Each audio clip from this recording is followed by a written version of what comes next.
不许动！花姨，花姨，你要死了，你们全家的血债，谁替你去讨啊？你可别指望我啊！我自己还有好大一笔血海深仇等着我去报呢，我可忙不过来。你在这给我好好待着，冷静地想一想。人员马上飞，在，替我好好看着他。他要渴了给他喂水，他要饿了就给他喂饭，听清楚了没有？听见了。等等，师娘，如果他要是坚持不住想上茅房呢，我能不能你想都别想。我就想想吧。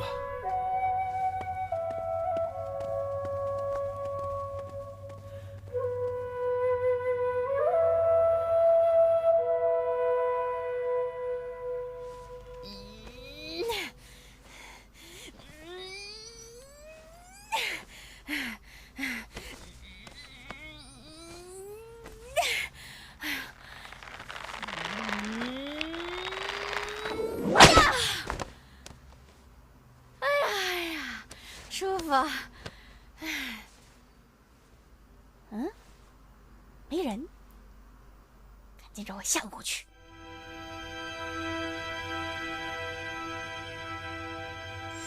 你面前这个人，就是官居二品的左都御史杨涟。杨冬青对天发誓，不报这血海深仇，誓不为人。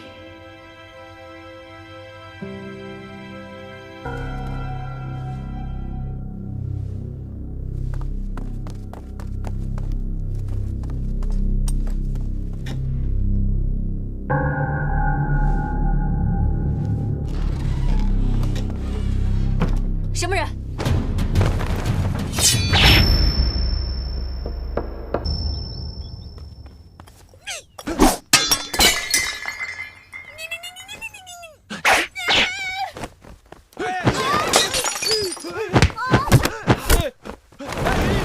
干嘛坐着不动啊？那个人都要杀你了。哎呀，他不是不想动，他是被我点了穴，动不了。哎呀，没事吧？没事吧，冬青姑娘？哎，怎么又是你啊？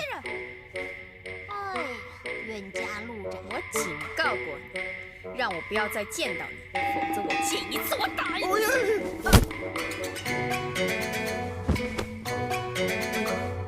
怎么又撂倒一个？打狗也得看主人，都警告过你了，烦都烦死了，还来这打。那这怎么办啊？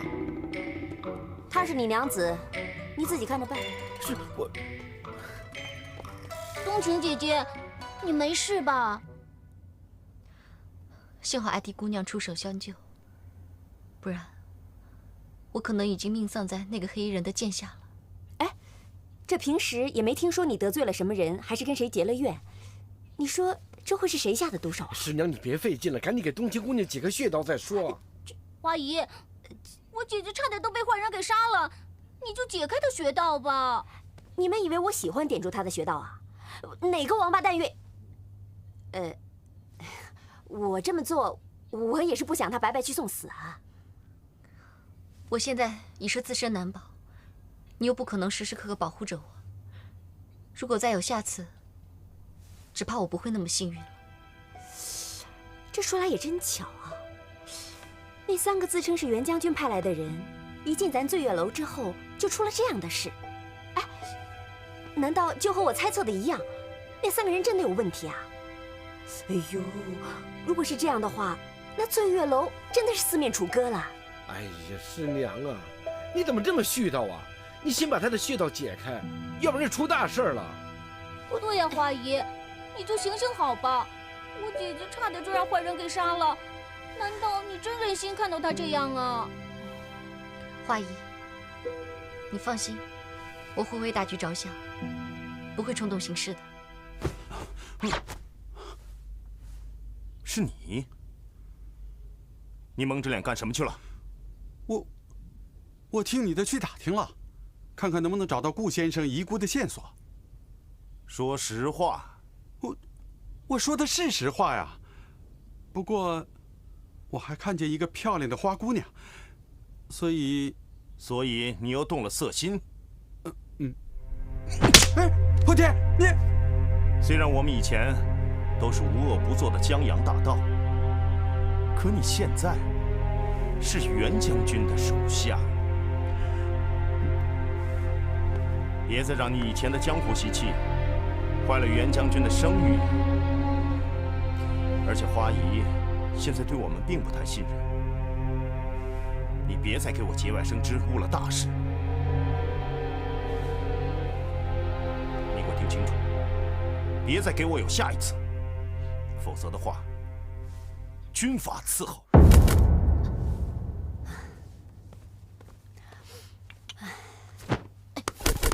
哎，冬青，你这是……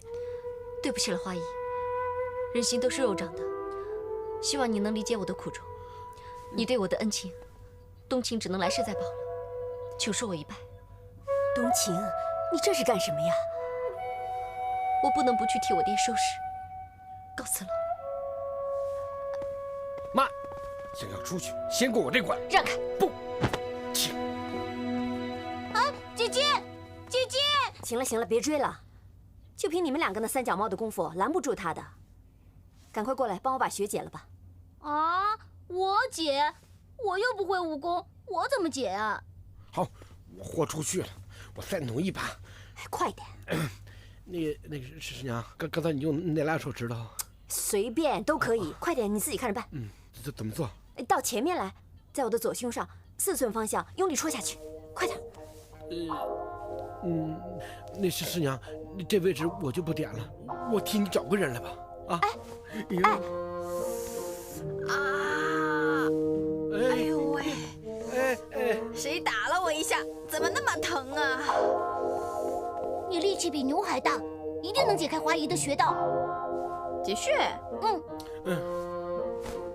我光有力气又没有武功，我哪知道什么点穴解穴的？哎呦，爱丽姑娘，你赶紧试试吧。不过你这下手啊，得轻一点，我这细皮嫩肉的，别给我戳伤了。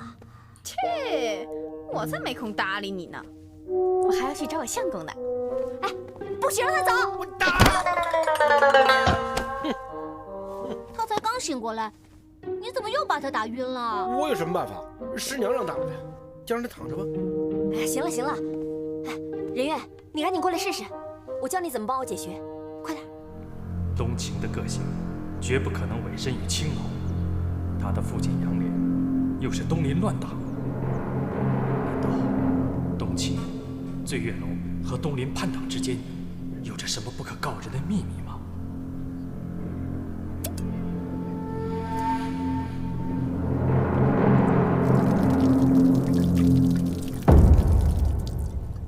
怎么点了这么长时间还不醒啊？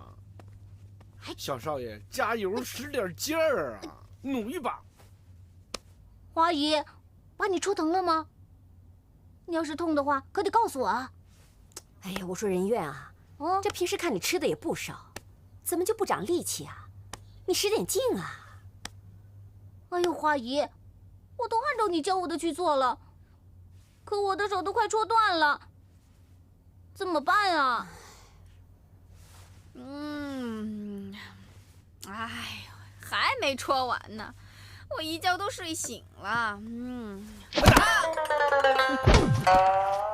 这么快就醒了，讨厌！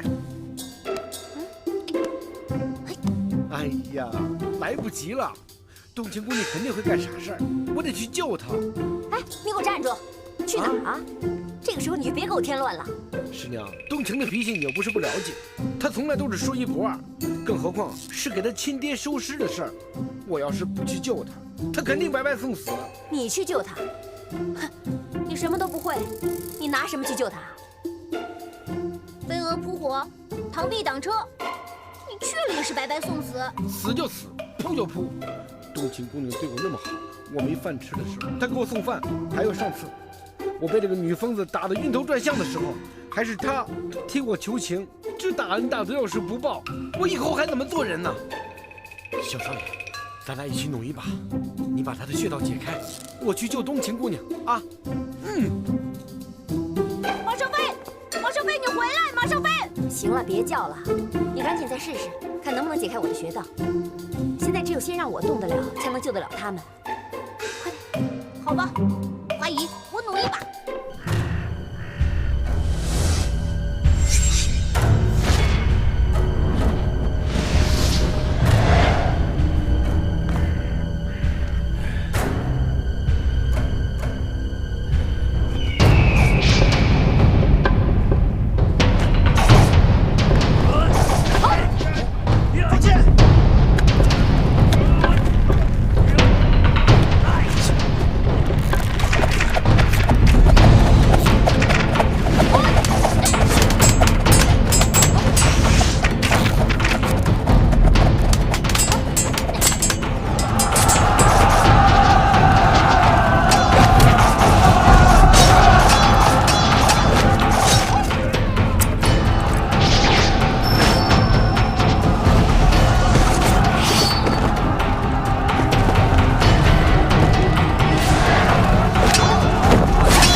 你去吧。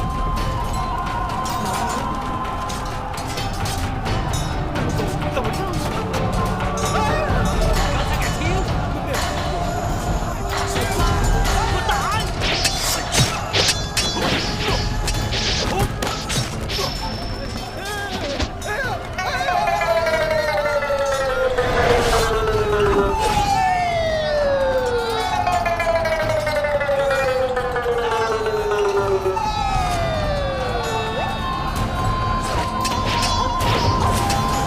小心！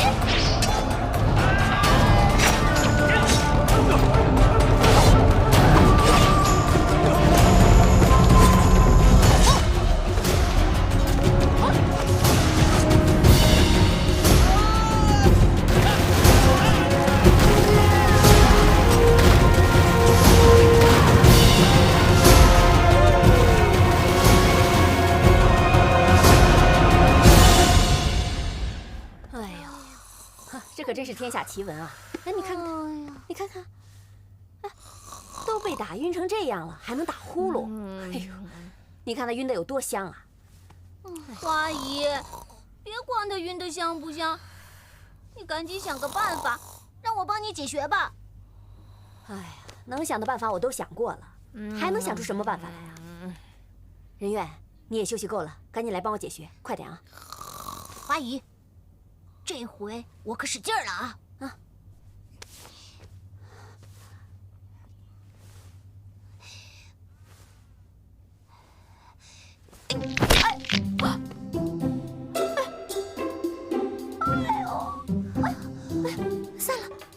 散了，真的散了。什么散了？花姨，我把你的骨头打散了。不是，是我被封住的血脉，没想到被你那一拳给撑散了。谢谢你啊，小宝贝儿，你解了我的穴道，救了花姨。那你赶紧去救人啊！好，好，好，我这就去啊。哎，是马守飞，我们快出去看看。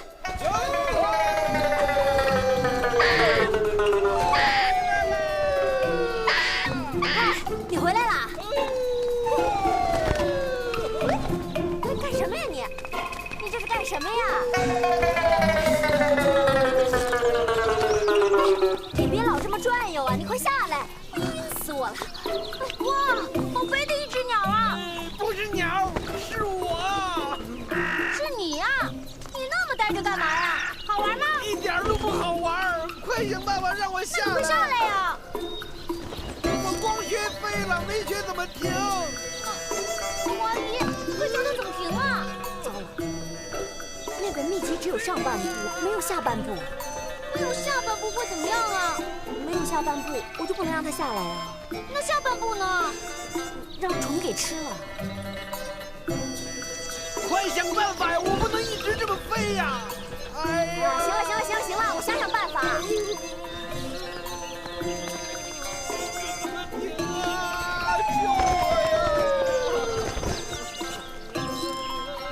快一点啊！快想办法呀！哎，你看到那边有棵大树了没有啊？哦，我看见了，看见了。你呀，就用力的朝那儿飞过去。哦，然后呢？然后一会儿你就知道了。哦，飞呀！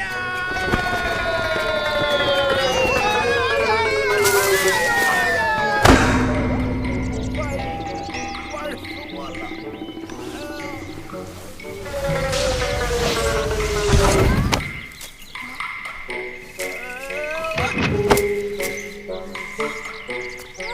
马守飞，你没事吧？还差一步。哎，马守飞，怎么就你一个人啊？我姐姐呢？我看见冬青被一个白衣蒙面人救走了。白衣蒙面人救走冬晴，就送你到这儿了。为什么要杀我爹？杨伯伯不是我杀的。不是。不是。那你告诉我，谁是凶手？我只能告诉你，不是我杀的。你分明就是狡辩。我没有。那你为什么不救他？我救不了。救不了？你忘了我爹以前是怎么对你的吗？他把你当成自己的亲生儿子，你居然见死不救。他对我再好，也是大逆不道的反贼。我劝你趁早离开醉月楼，以免步你爹的后尘。大逆不道的人是你！我言尽于此，随你信不信。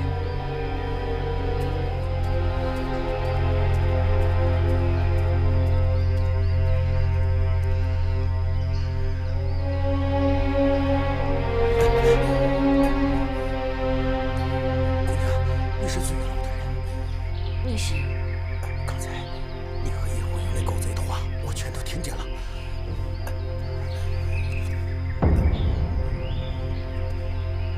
你是袁将军派来的13铁骑？我13巡兵分3路进城，其中2路人先后遭到官府的人埋伏，另1路人则下落不明。又是叶弘毅。我怀疑军情已经泄露，13铁骑中必有内奸。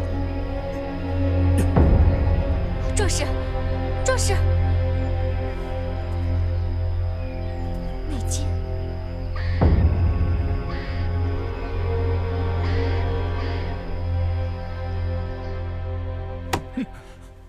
岂有此理！东林余孽胆敢袭击朝廷命官，居然将叛臣杨涟的尸体劫走了。骑兵9000岁，都怪卑职一时疏忽，请9000岁再给卑职一次将功赎罪的机会。再给你一次机会，本座给过你多少次机会了？你口口声声说要本座安心等你的好消息，可结果呢？这就是你给本座的好消息吗？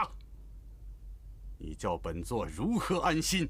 如何再给你机会？请9000岁恕罪。本座已经没有耐性再等了。安如真，既然本座能扶你上位，你就能砍得了你的脑袋。9000岁恕罪，卑职派往袁崇焕身边的探子，若无差错，现在已经进入无锡城了。等待他与本府回报，不仅能把老贼顾县城的官印拿回，还能把东林余孽一网打尽。你真有把握？卑职绝不敢有半句戏言，请9000岁再给卑职一次机会吧。好，本座姑且再信你一次。不过，你也给本座听好了，不许再有半点差池，否则本座就要你提头来见。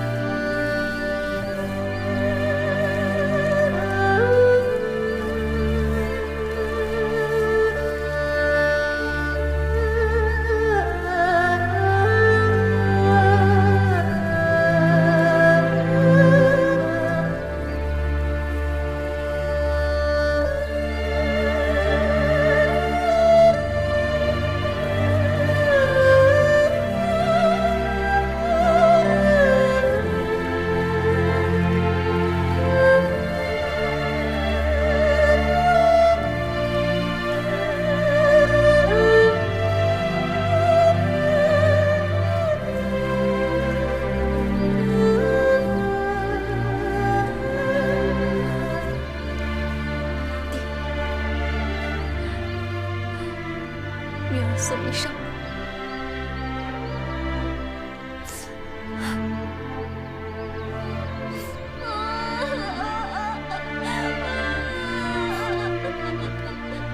他爹许你哭那是干嘛？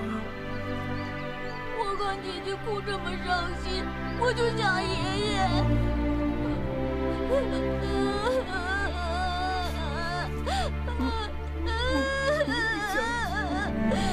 我想起我爹老妈了。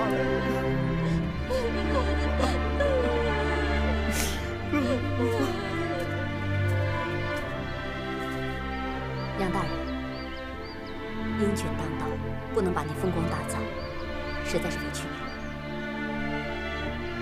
您放心吧，冬青我会替你照顾的，您一路走好。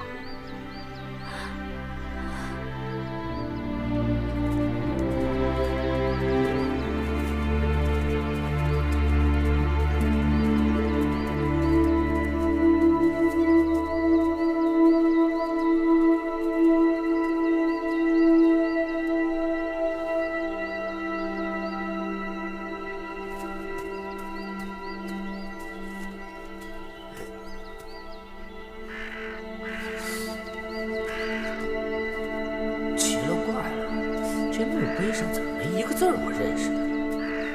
对了，刚才听花姨说这坟里埋的人叫杨莲，杨莲是谁？年纪比我大吗？得找师傅问问。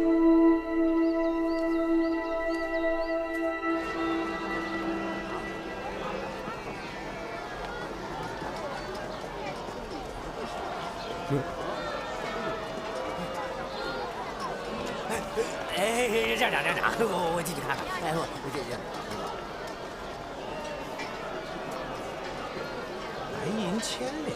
白银千两。哎，谁死了还这么值钱呢？这不白纸黑字都写着呢吗？你不识字？谁说我不识字了？字儿不识我。哎，小哥，你行行好，你给我说一下，谁死了这么值钱？12品左都御史杨莲。杨莲，你爹入土为安了，你是了了桩心事，可我心里悬着的这块大石头，不知道什么时候才能够放得下。花姨，我可知道你心里那块大石头，就是那个女疯子吧？嘿，被打晕了居然还能打呼，太奇怪了。你少在这里跟我没心没肺的耍嘴皮子了，要不是为了你，我会摊上这种麻烦吗？花姨，这次多亏了马尚飞，姐姐才能顺利的把他爹给安葬了。没有功劳也有苦劳啊，你就别说他了。哎，看你说的，这么客气干什么？一家人不说两家话。再说我也是误打误撞嘛，啊。花姨，这次害你为我操了这么多心，我道歉。嗨，你也没做错什么，道什么歉啊？你别看我平时咋咋呼呼的，其实我心里明白透亮的很。你是为了尽份孝道，才这么鲁莽行事。如果我要再怪罪你什么的话，岂不是太不近人情了？哎，对了，我刚才听马尚飞说，这次你能够平安脱险，是因为有一个白衣蒙面人帮了你。那个人是谁呀？对呀，姐姐，你快告诉我们吧。该不会又是他吧？先不谈这个。对了，花姨，你看看这个，这是袁将军派来的13铁骑呀！啊，真是袁将军派13铁骑来救我们了，那真是太好了。从此以后啊，我再也不怕那个女疯子来逼婚了。姐姐，你快带我去见她呀！只可惜，他已经死了。什么？死了？他临终之前还告诉我，13铁骑分成3路进城，其中2路在途中遭到了朝廷鹰犬的埋伏。这就说明，一定是有人泄露了军情，剩下3人之中必有内奸。内奸？看来我的猜测果然没错。花姨，你知道什么了？姐姐，花姨一直怀疑之前来我们醉月楼的那3个人，其中有一个就是内奸。所以才不让他们知道我就是爷爷的孙子。另外，花姨，我插一句，能不能让我们俩换回男儿身呀？每天这样真是太难受了，上茅房我都不知道去哪间。我也是。你那时灵时不灵的功夫啊，可千万别说是我教的，我可不想丢这个人。你们啊，好好听我的，照我的话去做，才能保住你们2个的小命。这次我有办法把这白银1000两装进咱俩的口袋。我没兴趣。你一定会有兴趣。我跟你说，我知道这个反贼杨莲的尸体在哪儿。什么？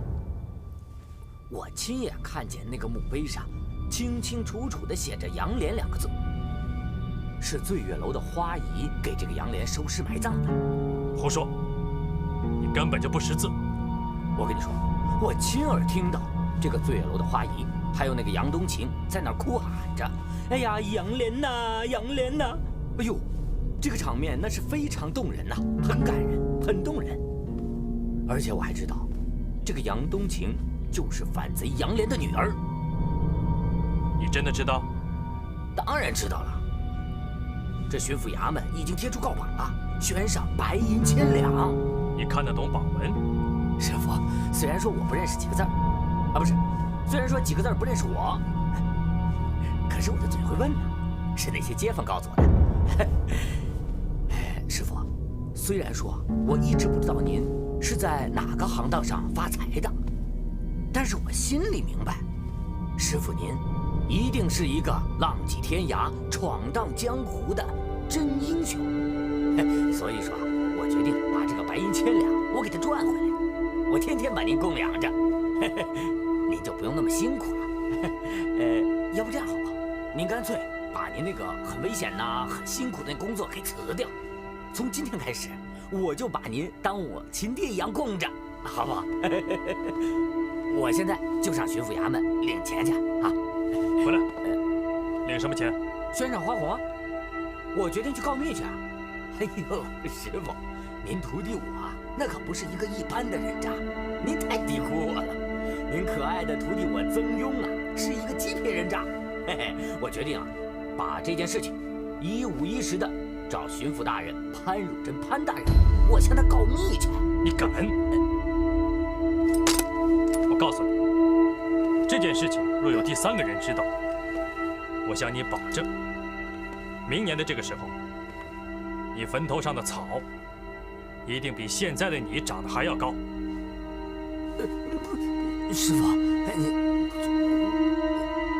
是，你放心，我拿我的性命担保，这件事儿只有天知地知，你知我知。可我还是不信，毕竟他们几个都是袁将军派来的。这天底下没有什么事是不可能的。还是那句老话，小心驶得万年船。而且啊，这其中还有很多蹊跷之处。首先啊，他们一到了醉月楼之后，对他们失散的弟兄还有风尘双侠不闻不问的，只对人月的下落感兴趣，这太不合情理了。花姨说的对，他们跟风尘双侠都是朋友，也应该关心一下。对呀，没道理嘛。他们都是袁大将军的手下，在一起出生入死那么多年了，不可能不闻不问嘛。也许他们是太急着想完成袁将军交代的事情，所以才特别关注人月的下落。就算你说的是对的，那为什么其他2路的人都遭到了官府的埋伏，就他们3个人能够轻轻松松的进了城？还有一点更可疑的是，自从他们3个人进了醉月楼之后，就有蒙面人出现，而且想要对东秦不利。哦，我明白了，花姨，你的意思是说，之前想对我姐姐不利的那个蒙面人，很可能就是内奸，还是人愿聪明。可是他们在暗，我们在明，那怎么证明啊？哎呀，这很简单嘛，是骡子是马拉出来溜一溜就知道了。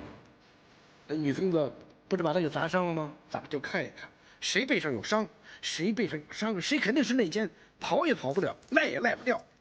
可是他们都穿着衣服，要怎么看？就是啊，难不成要我一个女人家叫他们脱光衣服挨个检查？那多难为情啊！不行，有了，我想到办法了。少飞，找出内奸的差事就交给你了。怎么又是我呀？难道还让我姐姐和花姨去做吗？你还是男子汉大英雄呢，你不是？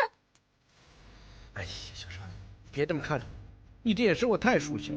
每次你一这么看着我，肯定没好事。这是你死去兄弟的令牌，冬青姐让我转交给你的。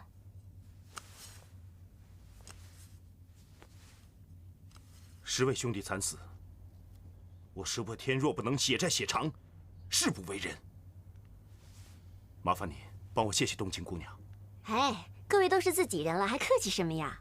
还有啊，花姨说了，各位一路南下真是辛苦了，特地叫人备好了热水，要我领着姑娘们伺候各位沐浴更衣。啊，太好了，舒舒服服的洗个澡。江浪，不得无礼。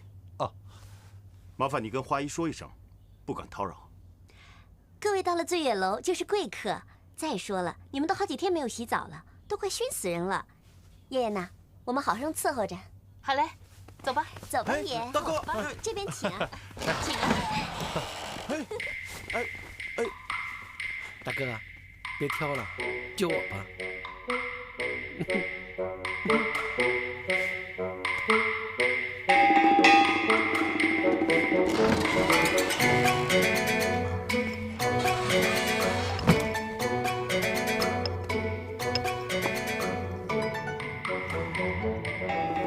爷，你怎么光脱鞋不脱衣服啊？穿着衣服，我怎么给你搓背呀？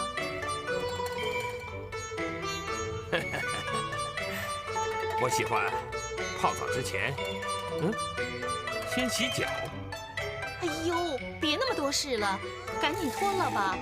我给你洗脚、搓背，保证舒服。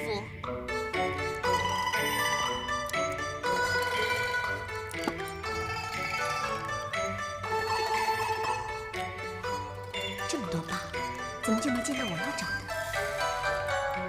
姑娘，你看什么呢？你不是给我擦背吗？怎么不动了？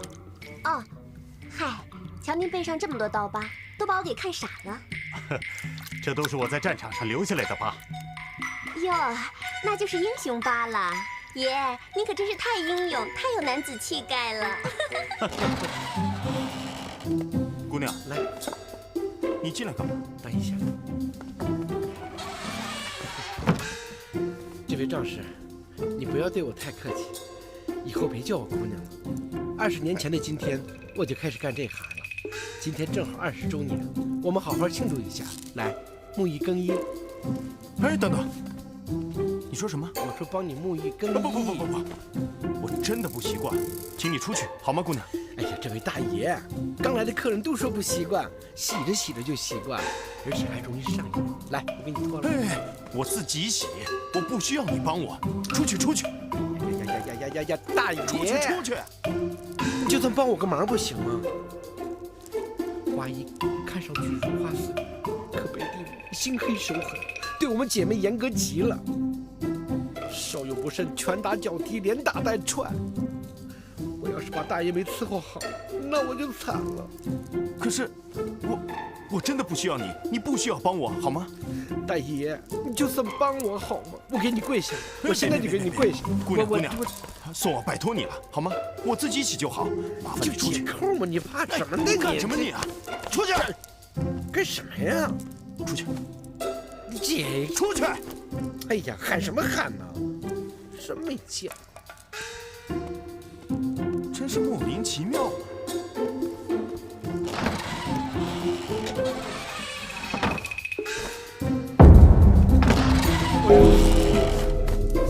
哎，你干嘛又跑进来啊？哎呀，至于吗？吓成这样，忘东西了。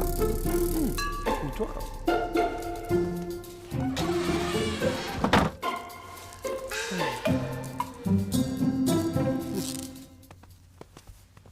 花姨，真的没有？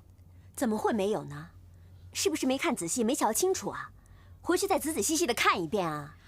人家都洗好澡了，衣服也穿好了，你让我们怎么看嘛？是花姨，难不成让我们再给她洗一次澡啊？这是叫你们去办正事儿，怕什么难为情啊？可是花姨，要你们去就去，啰嗦什么呀？莹莹，你们先下去吧。是。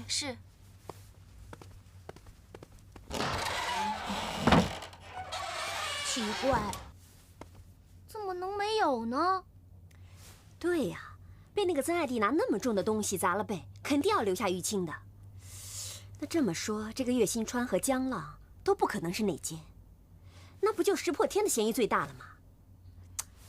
哎呀，这个马尚飞怎么这么慢呢？淹死在澡盆里了，还不回来？看见了，花姨姐，我先喝口水。哎呀，赶紧说。我有重大发现。马尚飞，这希望可全都在你一个人身上了。你真的看见了？那当然了。在哪里啊？我能不能先喝口水啊？哎呀，待会儿再喝，快说。在背上。快说说看，在他背上发现了什么？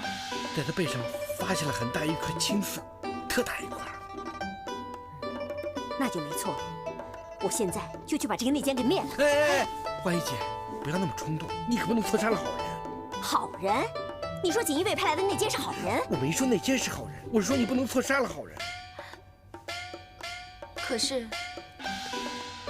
哎，可是刚才不是说，在他背上发现了很大一块淤青吗？淤青？我什么时候说有淤青了？我没说淤青，我只说他在后面发现一大块青色，挺大的一块。可是你刚才明明说了，他身上有一块青色的呀，还是很大的呢。我说的不是，我说的是刺青，挺大一片刺青，但是在刺青下面有没有淤血，我没法看见，他死活不脱。你真够讨厌的，干嘛不一次把话说完呀？这么说，咱们现在就没有证据来证明石破天他到底是不是内奸了。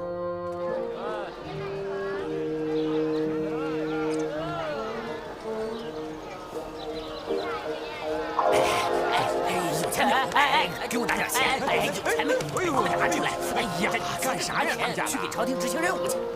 哎呦，您就别搜了，真的没有，我们自个儿都搜了几10遍了。是啊，你别说是钱了，我们兜里这点灰都给你掏干净了，你把我这衣服都快抠破了，你瞅瞅。哎呀，你说这可怎么办呢？你说我没有钱，我就没办法替咱师傅替朝廷办事儿了。那我们也没辙啊！哎，你俩赶紧想办法，去给我凑点钱去。上哪儿弄钱去啊？我们俩要是能弄钱，早去醉月楼弄2个姑娘陪我们喝花酒了，还陪你在这喝西北风啊？当家的，有时候吧，我还真挺佩服你。你说你执行这秘密任务，执行到你连饭都吃不上，这朝廷是不是也太抠了？不能让人饿着肚子干活嘛。当家的，不行别贴了。回黑风堂，毕竟自己家地方吃喝不愁，是不是？对呀。回去干嘛？我怎么回去啊？你说，我那宝贝女儿都失踪那么久了，我也得打听打听她的消息。好歹我是个做爹的。哎呀，虽然少了她在吵吵闹闹，我耳根子也清净了不少。可是，你说听不见她骂我还挺不习惯的。你们说我是不是犯贱呢？哎，对，是犯贱。哎，对，谁犯贱？你们是不知道一个当爹的苦心呐。艾弟他娘死得早，这么多年，我是又当爹又当娘，我含辛茹苦，我一把屎一把尿把他给喂养大了，哦不是，把他给拉扯大了。你说我容易吗？啊？我容易吗？这回他要是真丢了，那我这……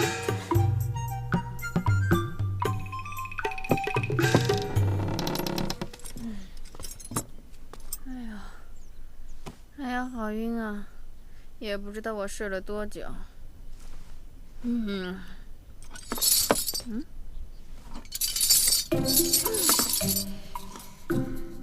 谁干的？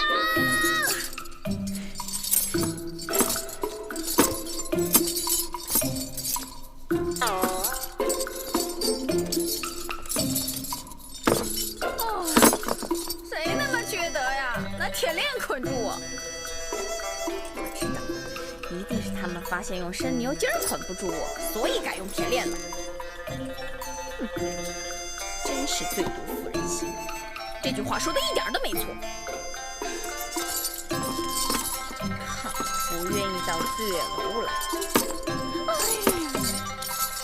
想让我陪酒卖笑，所以才把我打晕，然后把我捆在这儿。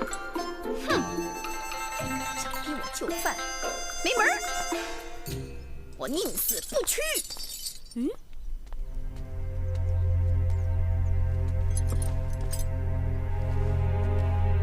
这个人偷偷摸摸的干什么？肯定不是什么好人。饭，我肚子怎么就不咕噜咕噜的？你说你们俩这咕噜咕噜咕噜咕噜，烦不烦呢？哎呦，我肚子没咕噜咕噜的，我也没咕噜咕噜的呀。没咕噜？那谁在咕噜？难道我在咕噜？没咕噜啊！哎呀，当家的，不是你在咕噜咕噜，也不是我们在咕噜咕噜，是他在咕噜咕噜吗？哎呀，鸽子，交给我了。瞄准点啊！放心，别打歪了。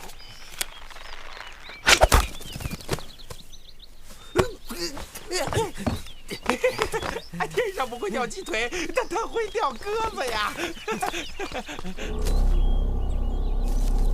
这是一只信鸽，吃了不能吃。我打的为什么不能吃啊？当家的，我告诉你啊，你可别再抢食了！我跟你说，宝龟，宝龟，宝龟第一条，帮主永远是对的。那第2条呢？帮主如果犯错，参照第1条。那就请你们参考第1条。当家的，你看看我们哥们多成什么样了！对呀，你也不能独食啊你啊！站住！我不是要把这只鸽子给烤了吃了，我是要把它交给咱们最敬爱的师傅啊！哎呀，当家的，咱们师傅不愁吃不愁喝的，用不着咱孝敬，咱们还是孝敬自己的肚子吧。烤了，行了，你们去找点别的东西孝敬自己的肚子吧。啊，我要带着这只忧国忧民的鸽子去给朝廷办事儿了。师傅，哎呀，师傅，您瞧。你的宝贝徒儿带什么东西来孝敬您了？下回你要是再不敲门就敢进来，我要你的命！好，那我现在就敲。师傅，你看上次我把您的信鸽给吃了，我心里很不落忍，真是害您发了好大一顿脾气。这次我一眼就认出它是只信鸽，它一从醉月楼飞出来，我就把它给抓住了。来送给您啊！以后呢，您就不要再生您宝贝徒儿的气了啊！给您。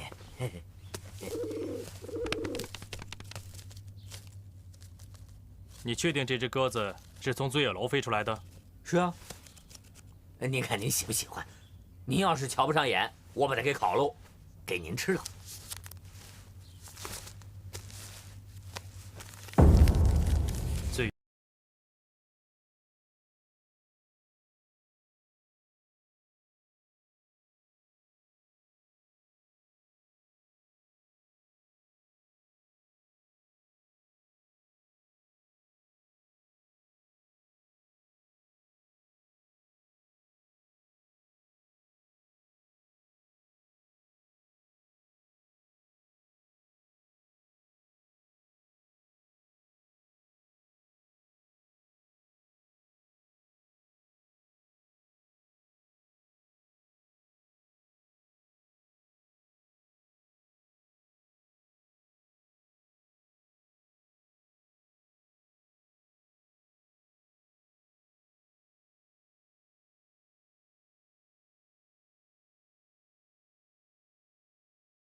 将军还不跪下！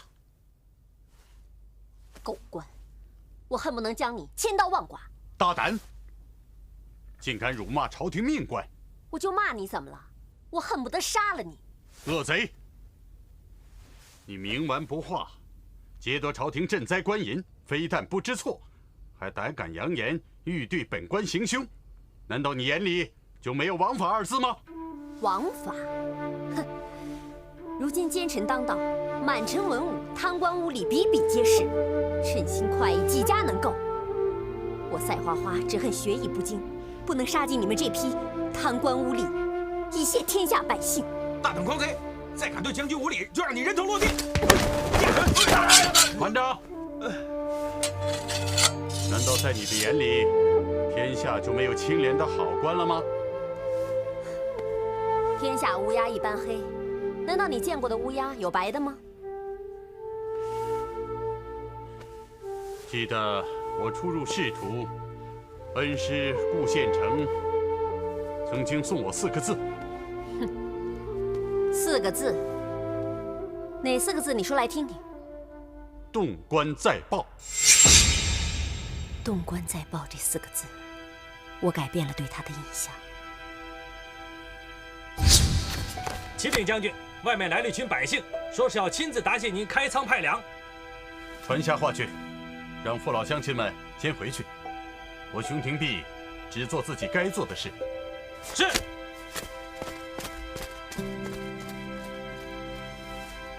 没有想到，如今这世道上居然还有像你这样的好官，肯为百姓着想。你开仓派粮，就是为了百姓。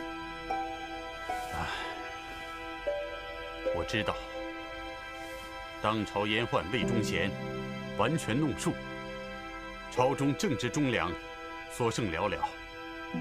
我熊某更当清廉为官，既晚从避狂潮。这什么跟什么呀？哎呀，你又来了，又说那些我听不懂的话了。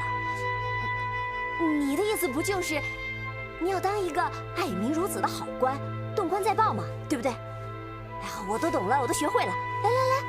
来，你这是干什么？把我绑起来啊！哎呀，你是一个好官，我认栽了。哎呀，我结了官银，你爱怎么着怎么着吧。哎呀，你走吧。我犯了罪，你还让我走啊？你虽然做的不对，但是为了救助灾民，情有可悯。你走吧。看样子，他真是只白色的乌鸦，是个好官，而且还是个顶天立地的真英雄、真汉子。结果我就跟了他。花姨，你叫我来干什么？你这话问的不是废话吗？啊？我让你进房间来，当然是要对你干一些不能让别人知道的事儿。那花姨，你就是想干一些别人见不得的事儿，你也应该让我有个心理准备啊！这太急了。急？我当然急了，这事我都想了很久了。反正这也是早晚的事儿，拖也拖不了了。今天不管你愿意也好，你不愿意也罢，这事儿我一定要把它给办妥了，不能再拖了。你让我平静一下好不好？我真的没想好，你饶了我吧。你休想啊你！你就乖乖认命吧。等会儿，一起上赶没有用，那我就你就怎么样？我就开始吧，来吧。你以为我会跟你客气啊？来啊！哎呀这啊！你上哪儿去？过来。啊？谁呀？我夫君熊廷弼，跪下。我凭什么给他跪下呀？我又不认识他，我也没有干什么对不起他的事，为什么要给他跪下？要跪的人当然是你呀！你对我没有对分之想，可是我有啊！啊，真有啊？那当然了，还不赶紧跪下，叫声师傅！去呀！我凭什么呀？我也不认识他，我连他是方的、圆的、尖的、扁的我都不知道，我凭什么叫他师傅啊？我凭什么呀？叫他师傅我干嘛呀？什么叫辈分？你懂不懂啊？好想知道。我问你，你那个会飞不会停的轻功是谁教的？是你。那我再问你，被你练成猪形爪的虎形拳，还有玉女拈花手，是谁传授给你的？也是你。那不就得了？那论辈论分，你该喊我什么呀？我该喊你师傅。可是我是女人。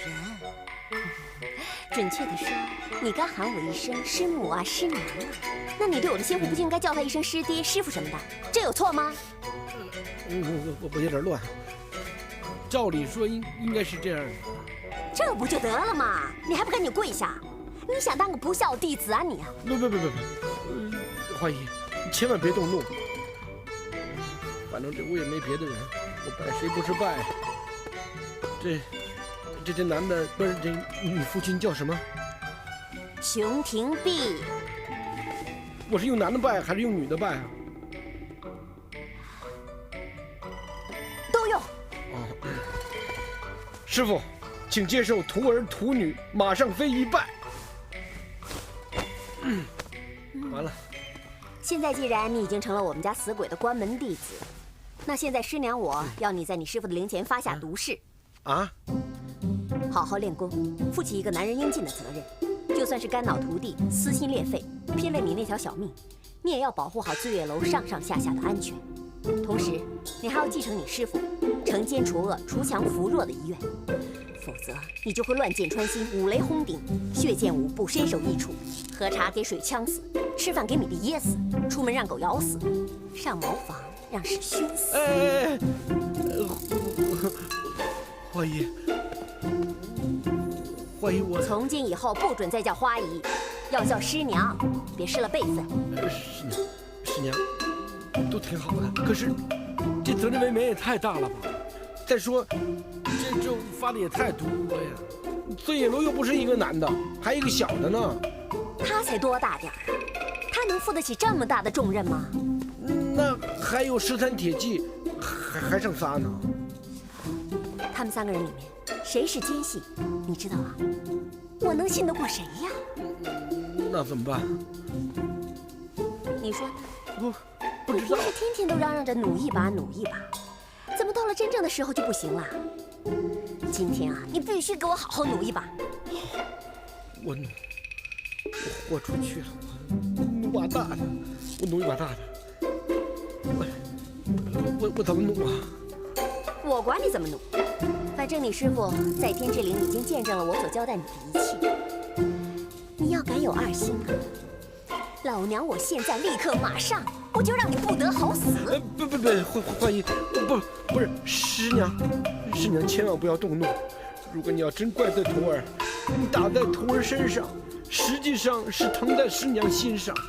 师娘，你放心，有你和我师傅给我做主，我豁出去了，我努把大的。我就不信射不中。哎呦，怎么那么难呀？小姑娘，要不要让叔叔来试试？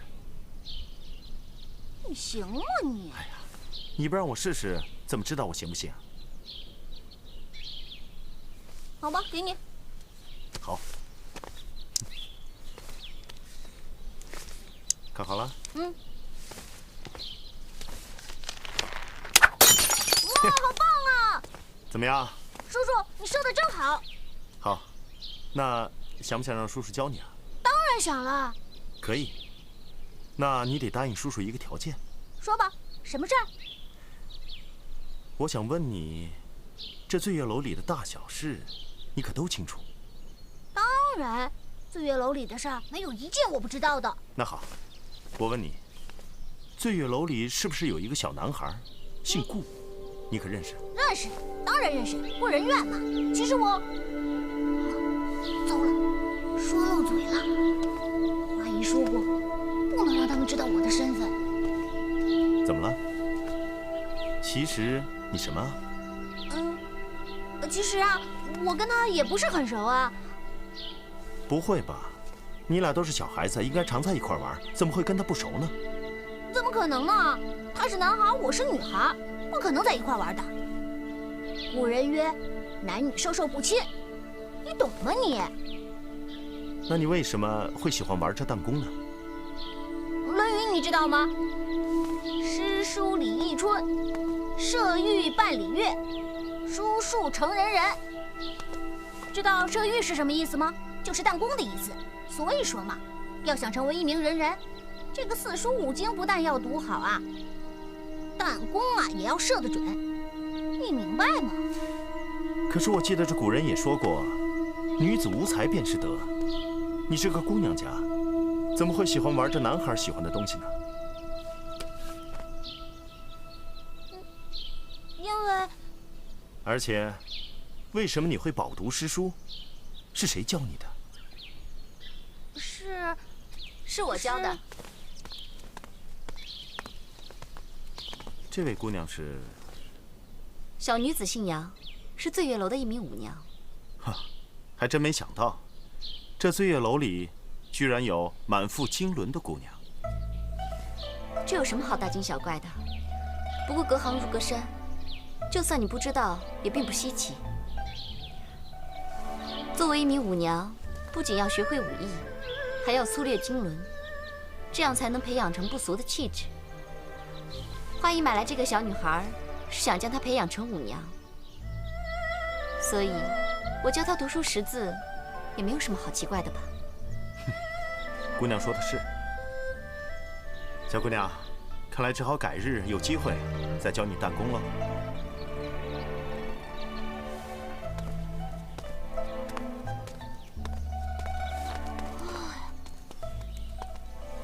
姐姐，今天幸好你来了，要不然我都不知道该怎么应付了。这个人的确有些奇怪。以后啊，你不要轻易相信任何人，不要跟陌生人说话，记住了吗？走走。哎呀，那就快放了我，不然休想我把秘密告诉你们。哎，行了行了行了，别鬼哭狼嚎的，你快说，你到底发现了什么不得了的秘密？你给我松绑，我就告诉你。把他给我扔回茅房去。是。哎，别！我说还不行吗？那就赶紧说，我可是出了名的没耐性、急脾气。嘿嘿，我看到一个男的在后院放了一只鸽子。飞鸽传书，快告诉我，那个男的是谁？我哪知道他是谁呀？哎，不过要是让我看见，我肯定认得出。那你帮我认出那个人来。那事成之后，你给我松绑。一言为定。好。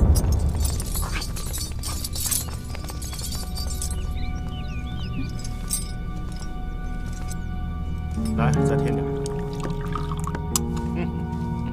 快一点，看清楚了没有？中间那个。那个。中间那个。哇，你认出了那个人，你不会不讲信用吧？我这个人，这急脾气是出了名的，可是我从来不讲信用，更出。你。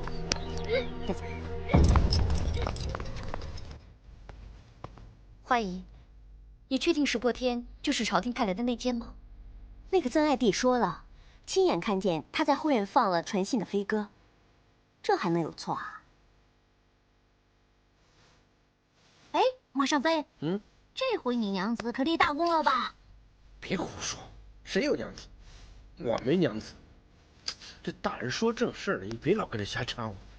虽说我也觉得石破天比较可疑，但是单凭飞鸽传书，又怎么能证明他就是内奸呢？另外，如果他真的飞鸽传书给锦衣卫，那为什么锦衣卫到现在也没有来对付我们呢？这倒是，你说的有道理。可是，这到底要怎么样才能够证实石破天才是真正的奸细呢？哎，马少飞，你不是和花姨姐姐谈正事吗？你怎么就想不出个办法来呢？哎，你有什么好办法？赶紧说呀！我好办法多了去了。你快说呀！有什么好办法？我在想出这个好办法之前，还想再想出一个比这还好的办法。先想出另外一个办法，什么办法？办法太多了，你让我整理一下啊。去，你这说了不等于白说嘛？还以为你这猪脑袋能想出什么好办法？真是。哎，有了，我想到一个好办法，这个办法可以试试。人愿，你想到什么办法了？快说！你们想想，袁将军除了想找我之外，还想找什么？你爷爷的官印啊！答对了。快告诉我们呀！小的年纪还学会卖关子了。我们呀，只要把官印上的图文拿出来，那个内奸见到了，肯定急着把他送出去，自然不会惦记我们了。这什么跟什么呀？我怎么听得一头雾水啊？我明白人愿的意思了。我曾听风尘双侠说过，魏忠贤抢走那个铁盒，必须要用顾大人的官印图文当钥匙才能打开。如果让那个奸细拿到了官印图文，他一定会迫不及待地交给魏忠贤。那这样一来，他就不会再理会人愿了。答对了，姐姐真聪明。办法是你想出来的，所以啊，你更聪明。可是，要把官印图文交给内监，那不等于助纣为虐吗？哎呀，不行不行不行，你这办法不行。哎，花姨啊不，娘，啊不，是娘，这回你没我聪明了，我们可以把一假的图文给他们，不就解决了吗？啊？马尚飞，既然你的笨脑袋都开窍了，那这个光荣任务就交给你了。怎么又是我？别乱动，别乱动，别乱动！给我墨汁。老爷，我叫你老爷，你快点行吗？我受不了！哎呀！就你别乱动！哎呦，要不然我就画歪了。我说少爷，有桌子为什么不用，非要在我身上画呀？哎呀，桌子上画线太直了，在你背上画才有篆刻的。你别乱动啊！还好，你不是岳飞他娘，他娘用针扎。你还都提醒我了。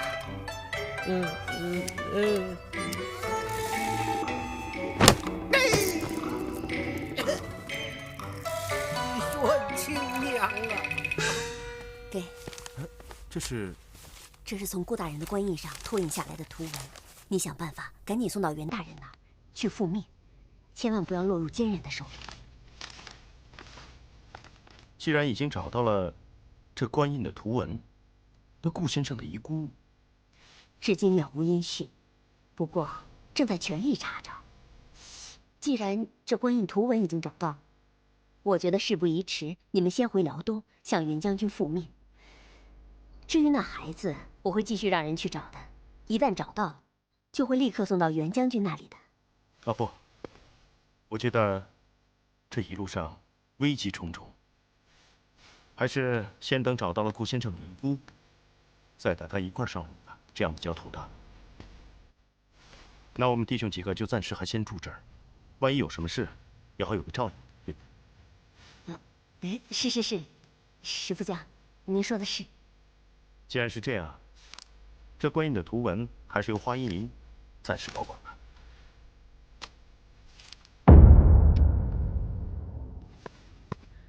石破天把官印的图文还给你了，这我也出乎意料啊。他还说非要等到找到人怨他才肯走。不可能啊！难道我画的假官印不好，